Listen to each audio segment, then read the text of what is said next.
Hi everyone, and welcome back to another episode of the HT Physio Quick Tips series.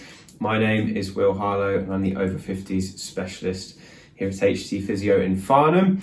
And today we're going to be talking about the most common cause of sciatica. Now, before I reveal the most common cause of sciatica to you, I just ask you for one favour, and that's to like this video and subscribe to the channel if you haven't already, so you'll be the first to know about new videos and it helps me to reach more people.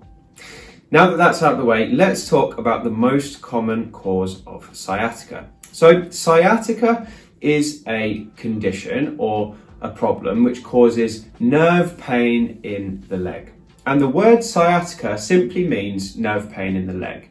And it's not actually a name for an injury or a condition in and of itself, it's just the name for a symptom. So there are lots of different things that can cause sciatic nerve pain, also known as sciatica. So there are many different things, and surprisingly for many people, even though the pain happens to usually be in the leg, the cause of sciatica is usually higher up in the lower back.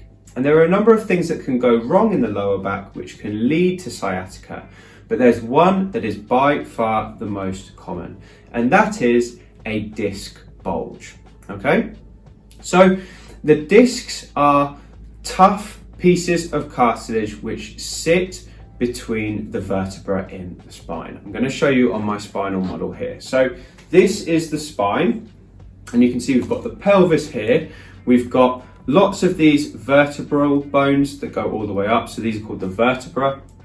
And between each one of these vertebra, we have these jelly-like things here, and these are called the discs. And the discs are really important because they help us to bend and twist without the spine being too stiff. Now, what can happen is these discs can develop tiny weaknesses in them over time, and eventually the weaknesses can lead to a point where the inner material, which is fluid, starts to push towards the back of the disc. And if you can see on this diagram here, these yellow things live at the back of the spine, and these yellow things are the nerves. Okay, so in between the vertebra, running all the way down the middle, we've got the spinal cord, and then branching off at every single level of the spine, we have a nerve. And if the disc bulge touches a nerve, it causes sciatica. Now, I've actually got a better model that can demonstrate exactly how this happens. So this is a zoomed in version of a couple of the vertebrae within the spine. And let's pretend that these are the vertebrae right at the base of the spine. So we've got L4 and L5, okay? Because these are the ones where most commonly the problems happen. And you can see on this diagram, the white things are the bones. We've got the spinal cord in the middle here. We've got the little nerves coming off the side, and these nerves are cut off in the diagram, but in reality, they go all the way down the leg. And in between, we've got the disc. So in normal times, the disc is quite flexible. It's like this. It helps us to move, and it helps to lubricate the spine, and it keeps the spine healthy. Now, if someone develops a weakness towards the back of the disc, and that leads to a disc bulge, it looks something like that. Okay, can you see that? So imagine you're bending and the bulge comes out. And you can see here when the bulge is out, it's touching the nerve. So it's not there all the time, it comes and goes. So when we bend forward, typically, because this is what happens, we bend forward, the bulge comes out and it touches the nerve. And then when we go back to normal, the pain goes away, or the bulge goes away. Okay, so when we're bending, the bulge comes out. When we're back to normal, the bulge goes back in. Now, you might be thinking, well, I have pain all the time. It's not just when I bend forward. So what's going on there? And the answer is that when the disc bulge comes out and touches the nerve, even after it disappears, we get a load of inflammatory chemicals around the nerve that keep on irritating it, okay? And nerves hate to be touched, they hate to be irritated, they're very, very sensitive, and they will give you pain all the way down the leg if they're not happy.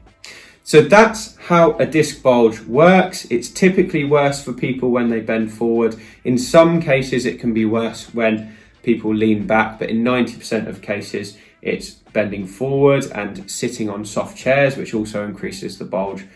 Those are the things that aggravate it. So if that sounds like what you've got, it's important to get checked out because everyone is different, so everyone needs a slightly different recovery program. If you're in the Farnham area, obviously we'd be more than happy to do that for you.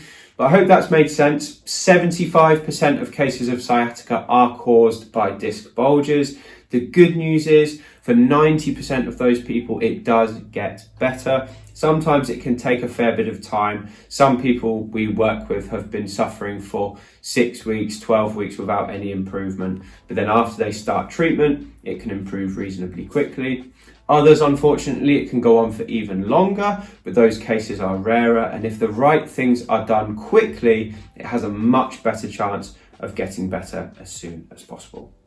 Anyway, I hope that's made sense. That's the most common cause of sciatica. If you want to get more information like this from me, you can always pick up a copy of my book. It's called Thriving Beyond 50, and it will give you loads more tips and information about back pain and sciatica as well. Other than that, that's all I've got for you today. I really appreciate your time in watching this video, and I look forward to catching up with you on the next one.